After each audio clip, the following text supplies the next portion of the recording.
Okay, so I want to try a little visualization experiment to kick things off today. Oh, I like this. I want you to close your eyes, assuming you're not driving, of course, and picture your very first shape. My first shape? And I don't mean as a baby wrapped in a blanket, and I don't even mean that classic image of a fetus sucking its thumb. I want you to go way back to exactly 24 days old. 24 days. That's a very specific and usually invisible window of time. It is. So if you had a mirror inside the room at that exact moment, what do you think you'd see? A tiny, cute little human doll. Maybe a speck of dust? A speck of dust, maybe a little tadpole. Most people would probably guess a mini human. But if we look at the stack of research and the source material we have for today's deep dive, the answer is actually, well, it's a little terrifying. Terrifying is definitely the word I wrote down in the margins, because according to these documents, at 24 days old, you didn't look like a human at all. Not even close. You look like a worm. Specifically a leech. A leech. A medicinal, swamp-dwelling, blood-sucking leech.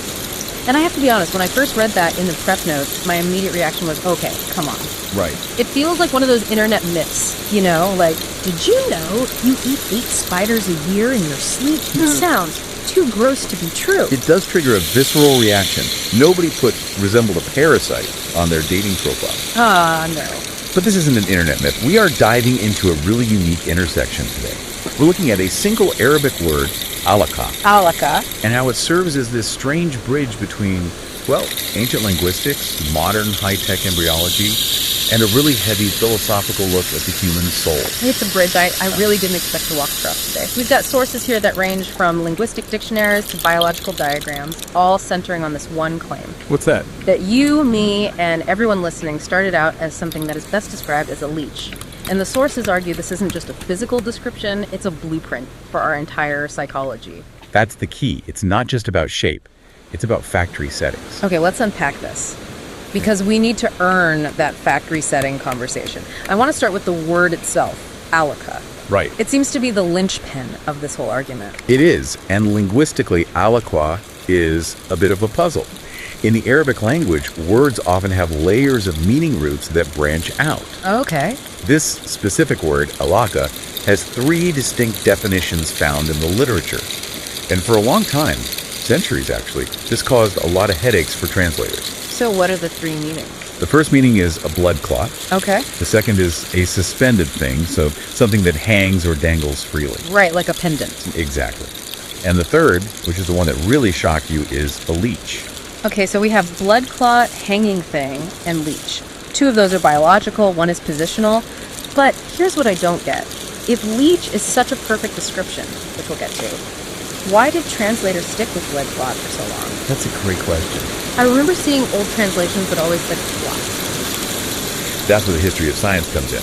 Put yourself in the shoes of a translator in, say, the 14th century, or even the 19th century. Okay. You're reading a text about human organs.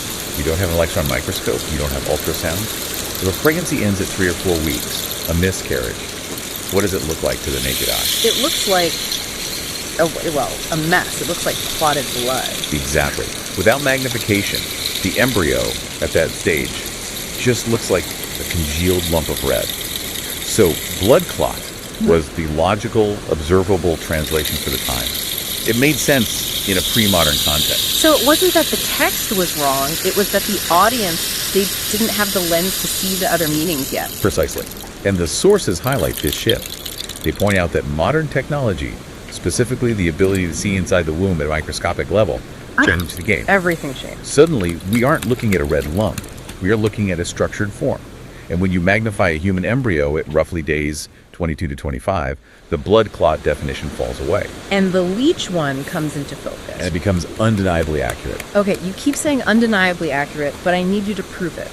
Because looks like a worm is a bit vague.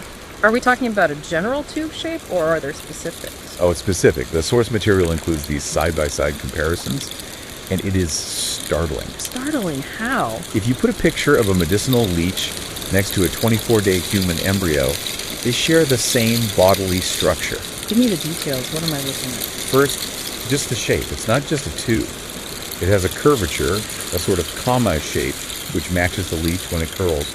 But look closer. Do you know what somites are? I have absolutely no idea. So leeches are segmented worms. They have those little rings all the way down their body. Right. At 24 days, the human embryo has these things called somites, which are the precursors to your vertebrae. Visually, under a microscope, they look exactly like the segments on a leech. So we have the rings. We have the rings. We also have the lack of a skeleton. A leech is an invertebrate. At this stage, the human embryo has no bones. It is a soft, flexible structure. Wow. And then there's the sheer geometry of it. The source is, quote, Professor Keith Moore, a massive name in anatomy and embryology, who essentially said that if you showed a drawing of this stage to a scientist without context, they would identify it as a leech, not a human. That is wild. It's almost humbling, isn't it? We like to imagine we start as these glowing sparks of potential, but really, we start as a segmented worm. It is humbling. And the sources argue that this visual match is an undeniable scientific truth that was encoded in the word Alaqah long before we had the lenses to verify it. But it's not just the look, is it? No, and here's where it gets really interesting. The comparison isn't just skin deep, it's functional. Functional. You mean we act like leeches, too? Well, think about the biology of a leech. How does it survive? What is its primary mode of operation? It latches onto a host and drinks blood. Right. It is a parasite. It derives all of its nutrients from the blood of the host. Okay. The source points out that at this Alaka stage, the embryo is doing the exact same thing. Parasite is a loaded word, though. A baby isn't a parasite, is it? Biologically speaking, at that stage, the definition fits perfectly. The embryo feeds off the mother's blood supply. It does not generate its own energy. It does not breathe its own oxygen. Well, it literally drains resources. It literally drains resources from the host body to build its own. That's a grim way to look at pregnancy, but I guess scientifically it holds up. And it connects to that second definition we skipped over. The suspended thing. The suspended thing. Yes, a leech clings. It hangs on for dear life. Yeah. If you look at the embryo in the womb, it is literally suspended, clinging to the uterine wall. So it's hanging. It's hanging. So this one word Alaka is doing triple duty here. Yeah. It describes the shape, the leech, the function, blood extraction, and the position, suspended. It's incredibly precise. It is precise, but it brings up a massive question for me. And the sources touch on this, but I want to push on it. Okay. Why, I mean, if we are the masterpiece of creation, which is the theological angle here, why design us to look like something so lowly? Yeah. Why not a butterfly chrysalis? Why not a seed-taking root? Why a blood-sucking swamp worm? It feels almost like an insult. That is the pivotal question, and the answer the source material gives is fascinating. It argues that this isn't an insult at all. It's a mirror. A mirror. A mirror reflecting your factory settings. The text argues that the creator chose this word in this form to remind human beings of their true nature. Which is what? Being gross? No. Yeah. Being dependent. Think about the leech again. Does a leech have any power of its own? If you take a leech and toss it on a table separated from a host, what happens? It dries out. It dies. Immediately. Oh. It has no independence. It's life, it's oxygen, it's food. Everything comes from a source larger than itself. Mm-hmm. It has to cling to survive. And that's us. The source argues that this is the fundamental truth of human existence. We were created specifically to be clinging things. So we start out needy, weak, delicate. And utterly dependent. If the embryo detaches, the pregnancy ends. If the leech lets go, it starves. The argument here is that this dependency isn't a phase we go through. It's not something we graduate from. It is our hardware. Well, wait a minute. I have to challenge that. We do grow out of it, don't we? Do we? I mean, biologically, yes, I leave the womb, I cut the cord, I'm not attached to my mom anymore, I have a job, I pay my mortgage, I make my own decisions. I'm an independent adult. Are you, though? Well, I mean, mostly. I like to think so. This is where the deep dive shifts from biology to psychology. Yeah. And honestly, this is the part of the source material that made me stop and stare at the wall for a minute. Okay. The text talks about the illusion of independence. The illusion of independence. Yes. It says that as we grow, we get physically bigger. We start walking, talking, making money. We begin to buy into the self-made man or self-made woman myth. We feel powerful. I did this. I stand on my own 2 feet. That's the American dream, right? Pull yourself up by your bootstraps. Be a rock. Right. But the source argues that this is a complete delusion. It says you never stop being Alaka. You never stop being a clinging thing. You just change what you cling to. And just change what you cling to, exactly. Oh, that's interesting. So the clinging mechanism is still there. We just swap the anchor. Exactly. The source lists the things we latch onto after we leave the womb. First, it's our parents. We cling to them for safety, for food, for validation. If mom leaves the room, the toddler panics. Right, because their host is gone. Their host is gone. Then we grow up. Okay, but what about when we're 40? The source lists the adult anchors. Salary, income, status, rank. Other people, like a spouse or a partner. We treat these things like our life support. We feel that if we lose that job, or if that relationship ends, we will metaphorically die. You know, that actually hits home. Think about the anxiety people feel about their careers. It's not just, oh, I might have to find a new job. It's a visceral, chest-tightening panic. It feels like survival. Exactly. Why does it feel like survival? Yeah. Because you are clinging to it like an Alaka. You have made that job your womb. You have made that salary your blood supply. Wow. You are deriving your sense of existence, your value, and your safety from it. We are still acting like that 24-day-old embryo, just attached to a different wall. That completely reframes the midlife crisis, doesn't it? Or the breakdown people have when they retire. They lose the thing they were clinging to, and suddenly they don't know who they are. They fall. And that brings us to the danger the source highlights. It's very blunt about this. It says these new supports, money, people, status, they are weak supports. Weak how? They are temporary. They break, they leave, or they die. If your sense of existence is clinging to a salary, what happens when the market crashes? You collapse. If your entire being is attached to another person, what happens if they pass away? You collapse. The source describes this as a state where the human soul falls because the support wasn't designed to hold the weight of the human soul. Right. We are trying to suck life meaning, validation, security out of things that are finite. It's like trying to anchor a cruise ship with a piece of sewing thread. It works while the water is calm, but the first wave hits and snap. Precisely. And this leads us to the spiritual conclusion of the text.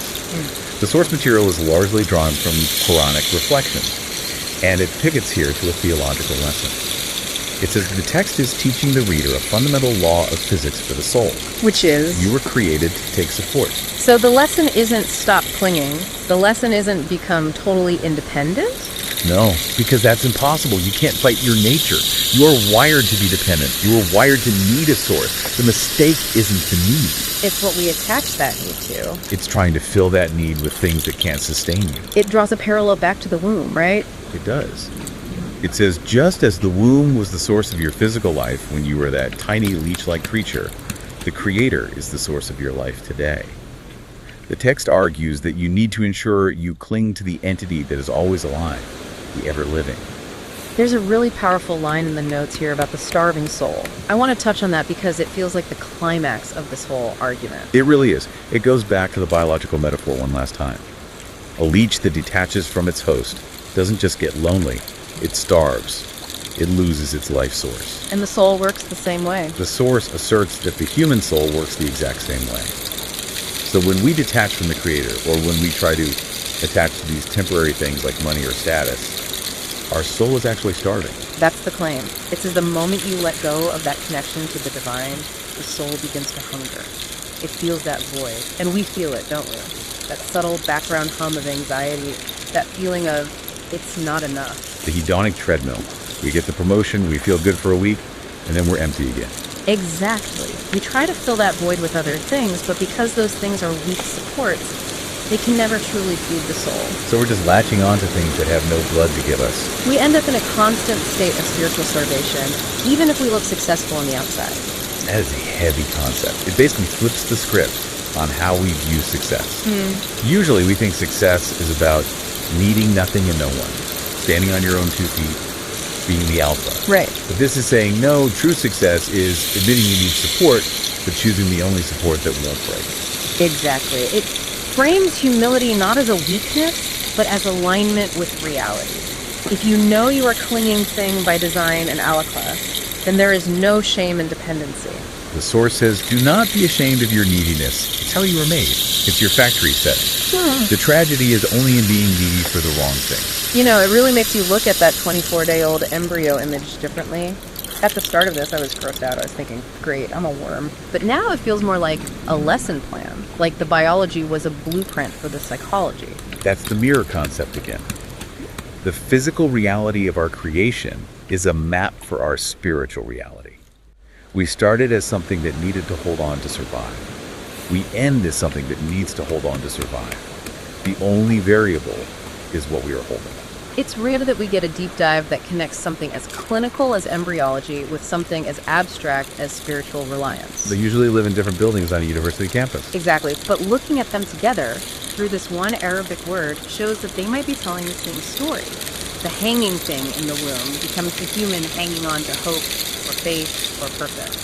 So to recap the journey today, we started with a microscopic view.